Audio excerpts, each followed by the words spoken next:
In a huge house, lost between the hills and the shade of large trees, Carmen, a cleaning lady in her 50s, spent her days scrubbing the floors, dusting the furniture, and washing the windows of the home of her boss, a powerful and respected man in the city, Mr. Jacques Lemoyne. This imposing residence, with its grey stones and elegant architecture, seemed to float in a world apart, a universe where the constraints of everyday life seemed to evaporate. The property stretched as far as the eye could see, lined with lush gardens and hedges trimmed with maniacal precision. The rare times when Carmen looked up at the sky, she saw the deep blue skies, but also the vast shadow of the imposing house which seemed to swallow the light of day. Mr. Lemoyne was a man that everyone admired, almost revered, but who also remained a mystery to most. Always impeccably dressed, he wore dark suits, cut with almost clinical precision, and displayed a firm and calculating look. He was often seen in business meetings, his elegant smile hiding secret intentions that few dared to question. He ruled a financial empire that seemed to extend beyond the city's borders, and his reputation, although overwhelming, was never tarnished by any rumors or scandals. The man of the Lemoyne family was not only a financier, but a sort of almost mythological figure, admired in all living rooms and feared in offices. His wife, Leonore, was a discreet and elegant figure, always impeccably dressed, with a grace that seemed artificial, as if every movement was calculated to maintain the perfect image of an elite woman. Carmen had seen her from afar, often during her rare appearances in the common rooms of the house. Leonore moved with majestic slowness, her silk robes flowing behind her like veils, but there was a glint of coldness in her eyes that she skillfully concealed. She never talked about her daughter, or even herself. She remained silent, detached from daily concerns. Their daughter Amélie, a little girl of 10, was rarely seen, as if she lived in the shadow of her parents, invisible and neglected despite the size of the house. When she appeared, it was in the corridors like a furtive apparition, dressed in dresses too big for her face pale and her eyes shifty. Carmen had encountered her several times in the gardens or in the corridors of the manor, but never for more than a few seconds. The parents kept her away, and most of the time, Carmen wondered if she really existed, or if she was just a fragile silhouette in the immensity of this cold and distant home. Carmen had worked at this house for years, having been hired during the property's major renovation. At first, everything seemed calm, almost reassuring. But over time, she began to see signs that seemed strange to her, even in this vast world. She noticed the prolonged absences of Leonore, the heavy silences during family meals, the shifty glances of Mr. Lemoyne when he spoke of Amélie. The other servants sometimes whispered among themselves, but never loud enough for Carmen to hear anything concrete. The staff had learned to avoid asking questions, to just do their job without interfering in the Lemoynes' affairs. But there was something in particular that was bothering Carmen, something that defied her logic and her habits. Every night, when everyone seemed to be asleep, a strange melody of crying would be heard, soft but persistent. Muffled sobs, like those of a child, coming from the upper floor, where Amélie's room was. The first night Carmen heard them, she thought maybe it was a nightmare, or a distant noise coming from the city. But the following nights, the crying continued. And each night they grew more intense, more desperate, as inevitable as the whispers of the wind that blew in the trees around the house. Carmen tried to concentrate on her work, to ignore the sounds, but they haunted her, slipping into her mind like a melody she couldn't ignore. There was no room for indifference in this house, and these tears became a painful echo in Carmen's soul, a bitter memory that she could not erase. She had never dared to ask the question, not knowing if it would be her role to do so. The Lemoyne family never spoke of Amélie, and Carmen had never been invited into their closed world, a world that seemed as fragile and inaccessible as the glass of a broken window. Yet, every evening, when the house fell asleep in a deceptive tranquility, the tears rose in the air, slipping between the walls like a silent wave. One night, after finishing cleaning, Carmen was getting ready to leave the house. She passed through the kitchen, turning off the lights one by one, and walked slowly towards the door. But as she was about to cross the threshold, the crying started again. They were stronger, more desperate than ever. They pierced the night, twisting in there like invisible chants. An icy shiver ran down Carmen's spine, and a feeling of intense worry overwhelmed her, as if she sensed that night, something was going to change. She hesitated for a moment, her face pale, her eyes scanning the shadows of the house. Then, driven by a strange instinct, she climbed the stairs slowly, almost silently, so as not to be noticed. The dim light of oil lamps illuminated the walls decorated with ancient portraits, and the air was heavy with dust. Each step echoed in the empty immensity of the house, and the silence between each cry seemed to weigh him down more. She headed towards the right wing of the floor, where Amelie's room was. The door, half open, let a faint light filter under the threshold. Without thinking further, Carmen placed her hand on the handle, turned it gently, and slowly opened the door. What she saw shocked her to the depths of her soul. Amelie's room was a perfect tangle of softness and subdued light, decorated with care. The walls were painted in shades of pale pink and sky blue, adorned with gilded frames containing illustrations of fairy tales and mythological creatures. Shelves filled with elegant dolls, some in silk dresses and others in modern outfits, were everywhere, like silent witnesses to a seemingly fulfilled childhood. Colorful stuffed animals were scattered on a soft carpet, and a mobile suspended from the ceiling swayed slowly in the wind, creating an almost magical atmosphere. However, at the center of this idyllic scene stood Amelie, withdrawn into herself. Her legs folded against her chest, her arms encircling her knees, the little girl seemed to be a shadow lost in her own world. Her hair, ebony black, was scattered around her like a messy mane, and her face was barely visible, hidden in the curvature of her arms, drowned in sadness. Despite the sparkling toys and happy colors in the room, there was a palpable heaviness in the air, an oppressive silence that extended far beyond the muffled cries. When Amelie slowly looked up at Carmen, it was a blank look, marked by indescribable pain. His eyes, once full of life, were now dark pits, drowned in a sea of fear and confusion. The dilated pupils and dark circles under her eyes testified to the sleepless nights, to the persistent fear that seemed to eat away at her from the inside. That look pierced Carmen's soul, and she felt a mixture of concern and compassion. Carmen, distraught but attentive, knelt beside her, her voice trembling with emotion. Why are you crying, Amelie? She asked softly, trying to unravel the mystery surrounding this silent suffering.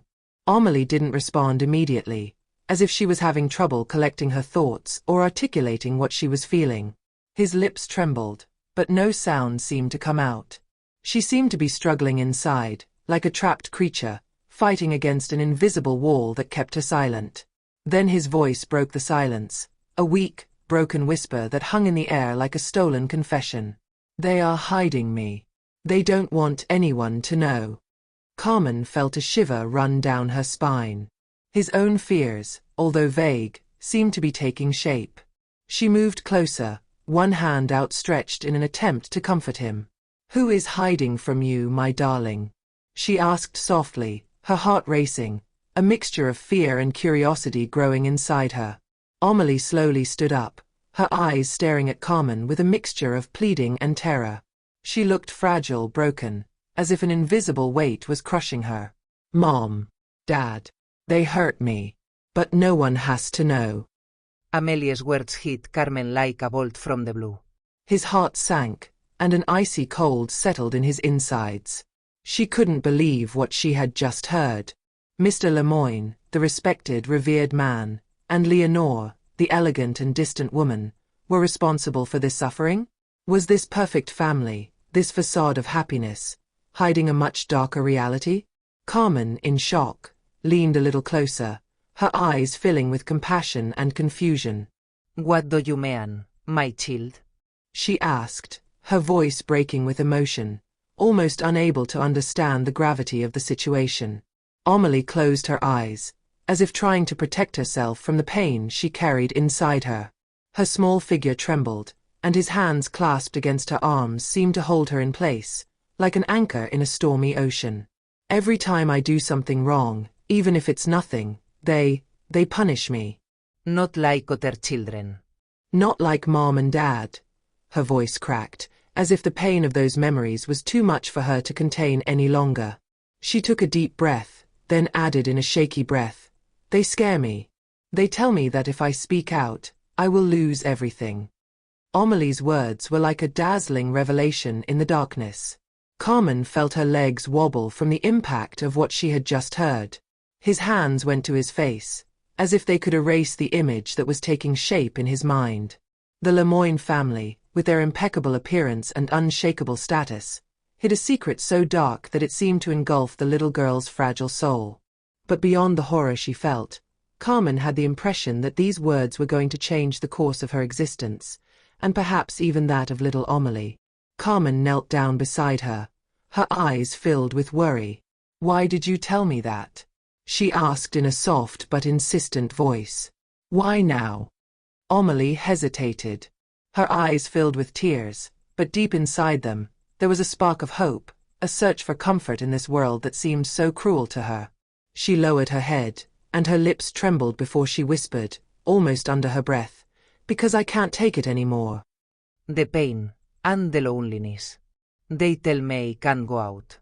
I have no friends, Carmen. No real friends. "I'm alone." A heavy silence settled in the room after Amelie's words, an almost tangible silence, as if each word spoken by the little girl had charged the air with a heavy truth, ready to explode. Carmen, frozen in place, felt deep anguish and growing determination. An irrepressible need to protect this fragile soul took hold of her, a need that forced her to act. She understood, with frightening clarity, that in this house where appearances were careful and silence was omnipresent, a truth was hidden much darker, more terrifying than she could imagine. Every piece of furniture, every portrait on the walls seemed to whisper a secret that no one wanted to hear. And yet, this secret was there, alive, embodied in the pain-filled eyes of little Amelie. From that moment, Carmen made a decision that would change the course of her life. She would come back every night, furtively, to watch over Amelie. Every night, in the shadows, she would be there, her secret confidant, the silent presence that would allow the little one to breathe a little, to feel that she was not totally alone. Carmen knew her role would be that of a shadow, always present but never seen, an invisible form of support in a house that, she felt, exuded fear. The days passed and, as Carmen became familiar with the daily life of the Lemoyne family, she noticed details that had escaped her at first. Jacques Lemoyne, the father, was an imposing man, always dressed impeccably, but his mind was constantly elsewhere, absorbed by his business, his career plans. The way he looked at Amelie often seemed indifferent, as if the little girl was just an accessory in the perfect setting of his life. Leonore, the mother, was distant, frozen in calculated coldness. Carmen often saw her standing aside, observing the family members without ever really mingling. There was a form of restraint in her, but also a hardness that seemed to mask hidden anger or suffering. Little by little, Carmen realized that both parents were doing everything to hide the signs of what was really happening in that house. The moments when Amelie seemed dejected, marked by invisible but obvious traces of pain, went unnoticed by Jacques and Leonore, or were quickly swept away by evasive explanations and awkward silences. Carmen knew that to fully understand the extent of the evil weighing on little Amelie, she had to observe, interfere in the daily life of the Lemoynes, scrutinize every corner of their lives to discover the hidden truth. One evening, while cleaning Mr. Lemoyne's office, a private and orderly space where the scent of leather and stored papers mingled with the heavy air of a day's work, she made a discovery that amazed her. In a locked drawer, she found a hidden document. The paper, hidden under stacks of reports, seemed to be there never to be seen. Opening it, she discovered a medical report detailing a special treatment prescribed for Amelie. The treatment was not intended to cure any physical illness, but rather to control her mind, to make her more docile, more obedient, to erase her own will. Carmen read and reread the words, her heart racing, as she gradually understood the extent of the cruelty hidden behind this document.